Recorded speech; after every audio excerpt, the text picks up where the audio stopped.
जैन साथियों, आज आपका सीटेट का जो सेकेंड शिफ्ट में पेपर हुआ है, यानी पेपर फर्स्ट हुआ है 1 to 5 वाले, तो इसका चलिए आप आंसर की मिला लीजिए, सीडीपी का आंसर की मिला लीजिए और देखिए आपको कितने मार्क्स आ रहे हैं। देखिए पेपर लीक का भी न्यूज आ रहा था, तो ये आपको अभी नहीं सोचना है और इस पर सीबीएसई डिसाइड करेंगे कि पेपर लीक हुआ है तो इसको कैंसिल करेंगे या नहीं करेंगे। जब तक ठोस सबूत नहीं मिलता है तो पेपर आपका कैंसिल नहीं होगा। तो अभी आप मानकर चलिए कि पेपर आपका कैंसिल नहीं होगा, तो चलिए आप फिलहाल आंसर की मिलाकर देखिए आपको कितने मार्क्स आ रहे हैं। यदि कैंसिल होगा तो आपको ये पता चल जाएंगे 1-2 दिन में, ठीक है। सीबीएसई क्लियर कर देंगे। देखिए क्वेश्चन फर्स्ट है, क्वेश्चन कर रहा है निम्नलिखित में से कौन आंतरिक अभिप्रेरणा का सही वर्णन करता है। तो इसका हो जाएगा आपका ऑप्शन फर्स्ट हो जाएगा कि अभिप्रेरणा जो कार्य के व्यक्तिगत आनंद से आती है। नेक्स्ट आपका क्वेश्चन सेकेंड है, क्वेश्चन कर रहा है कि लॉरेंस कोहलबर्ग के नैतिक विकास सिद्धांत में बच्चे कार्यों को उनके परिणाम के आधार पर अच्छा या बुरा समझने से इस समझ पर पहुंचते हैं कि नियम नम्य और बदले जा सकते हैं। बिल्कुल सही है। सेकंड कह रहा है कि लॉरेंस कोहलबर्ग का तर्क है कि नैतिक विकास क्रमिक रूप से चरण में होता है। तो आपका ए भी सही है और आर भी सही है और इसका एक्सप्लेन भी कर रहा है, तो ऑप्शन 4 होगा, ठीक है। आपका हो जाएगा ऑप्शन 4 होगा, यानी ए और आर दोनों सही है और व्याख्या भी करता है। क्वेश्चन थर्ड आपका है, क्वेश्चन कर रहा है कि वंचित वर्ग, क्वेश्चन है वंचित वर्गों से संबंधित विद्यार्थियों के समावेशन के लिए क्या करना चाहिए। तो देखिए इसका हो जाएगा आपका क्वेश्चन थर्ड को हो जाएगा ऑप्शन डी, विविध परंपराओं के प्रति जागरूकता और संवेदनशीलता को बढ़ावा देना चाहिए, ठीक है। ऑप्शन 4 हो जाएगा, ऑप्शन 4 होगा। नेक्स्ट आपका क्वेश्चन नंबर 4 है, क्वेश्चन कर रहा है कि शिक्षार्थी जो पहले से जानते हैं उसके आधार पर अपने ज्ञान का निर्माण करते हैं। बिल्कुल सही है। आर कर रहा है कि पैटर्न ढूंढता है और पिछले ज्ञान के साथ जुड़ाव बढ़ाने से शिक्षार्थियों को जानकारी को सार्थक रूप में संसाधित करने में मदद करता है। बिल्कुल सही है, यानी इसका एक्सप्रेशन भी सही है, ठीक है। ए और दोनों सही है और व्याख्या भी करता है, ऑप्शन 4 हो जाएगा। नेक्स्ट आपका क्वेश्चन है, क्वेश्चन 5 है, क्वेश्चन कर रहा है कि विकास के किस पहलू में तर्क, चिंतन और समस्या समाधान की व्याख्या की जाती है। तो ये करते हैं आपका संज्ञानात्मक विकास में, संज्ञानात्मक विकास यानी ऑप्शन 1 होगा। क्वेश्चन 6 है, क्वेश्चन कर रहा है हार्वर्ड गार्डनर के बहुबुद्धि सिद्धांत के अनुसार निम्नलिखित में से कौन सा सेट बुद्धि और उसके संबंधित विशेषताओं से मेल खाता है, ठीक है। तो इसका हो जाएगा आपका ऑप्शन सेकेंड हो जाएगा, संगीतमय प्रदर्शन या रचना कौशल का विकास, ऑप्शन सेकेंड होगा। नेक्स्ट आपका क्वेश्चन 7 है, क्वेश्चन कर रहा है कि प्राथमिक कक्षाओं में भाषा का विकास किस प्रकार संसाधित होता है। प्राथमिक कक्षा में भाषा का विकास किस प्रकार संसाधित होता है। तो आपका हो जाएगा ऑप्शन 4, जब शिक्षक अमूर्त अवधारणाओं को संदर्भित करने के लिए ठोस उदाहरणों का उपयोग करते हैं, ऑप्शन 4 होगा। नेक्स्ट आपका क्वेश्चन 8 है, क्वेश्चन कर रहा है कि जीन पियाजे के संज्ञानात्मक विकास के सिद्धांत के अनुसार निम्नलिखित में से कौन सी क्षमता मूर्त संज्ञानात्मक सोच को पूर्व संज्ञानात्मक सोच से अलग करती है। तो आपका हो जाएगा ऑप्शन फर्स्ट होगा, विकेंद्रन, ऑप्शन फर्स्ट होगा। क्वेश्चन आपका 9 है, क्वेश्चन कर रहा है निम्नलिखित में से कौन सा कथन समावेशी शिक्षा के बारे में सही नहीं है। समावेशी शिक्षा के बारे में कह रहा है कौन सा कथन सही नहीं है। देखिए इसका जगह ऑप्शन 3 होगा, निश्चित पाठ चर्चा और मानक मूल्यांकन के आसपास ही एक समावेशी कक्षा का केंद्र होता है। ये आपका गलत है, ऑप्शन 3 होगा, ऑप्शन 3 आपका गलत है। क्वेश्चन आपका 10 है, क्वेश्चन कर रहा है कि अभिप्रेरणा के आरोपण सिद्धांत के अनुसार निम्नलिखित में से किसे लगातार कोशिश और बेहतर प्रदर्शन की संभावना है। तो आपका जो ऑप्शन सेकेंड, असफलता और सफलता दोनों के लिए आंतरिक आरोपण, ऑप्शन सेकेंड होगा। नेक्स्ट आपका क्वेश्चन 11 है, क्वेश्चन कर रहा है निम्नलिखित में से कौन सा कथन अधिगम के बारे में सही नहीं है। अधिगम के बारे में कौन सा कथन सही नहीं है।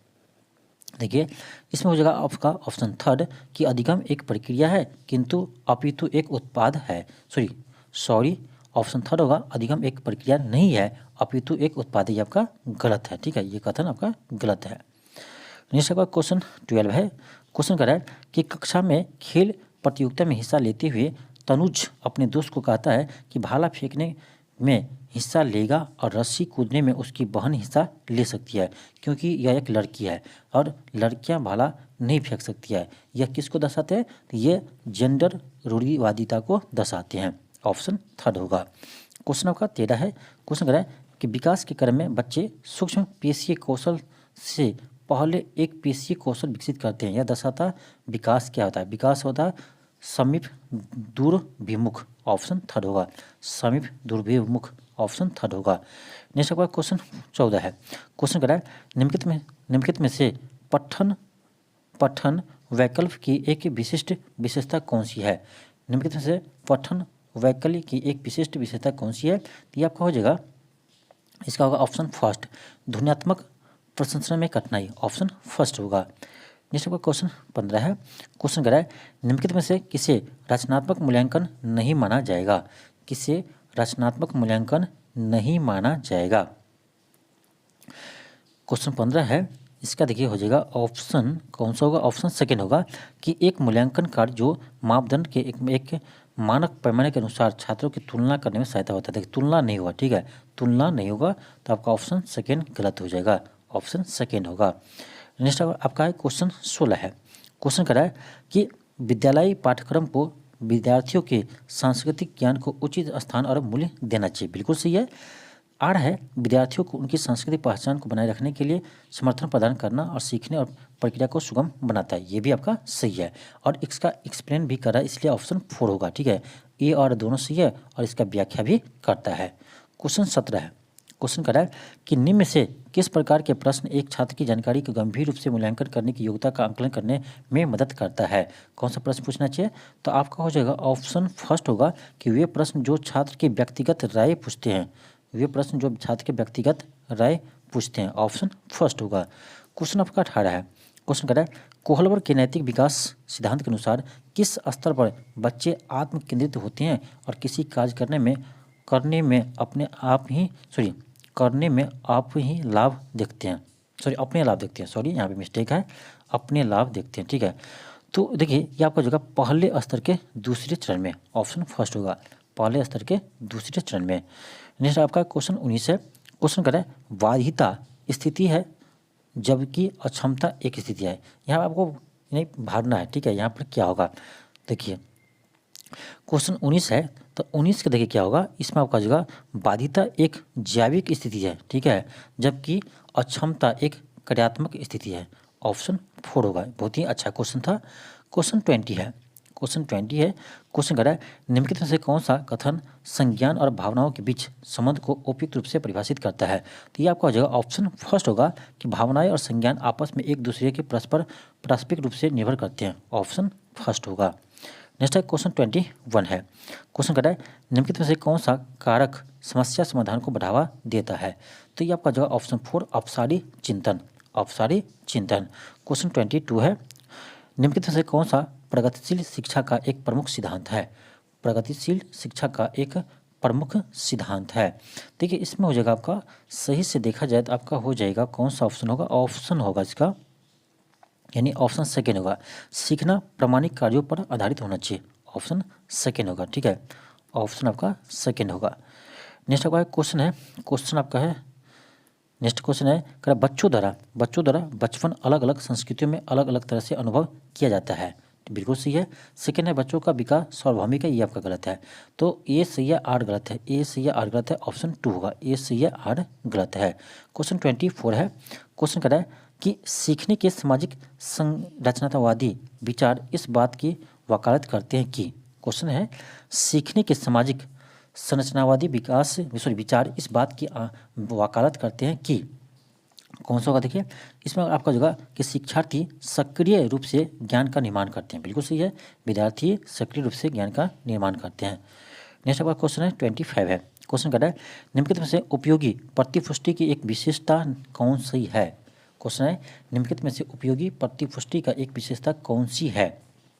देखिए 25 हो जाएगा आपका ऑप्शन सी, यह सामयिक और विशिष्ट होती है। यह सामयिक और विशिष्ट होती है। ऑप्शन थर्ड होगा।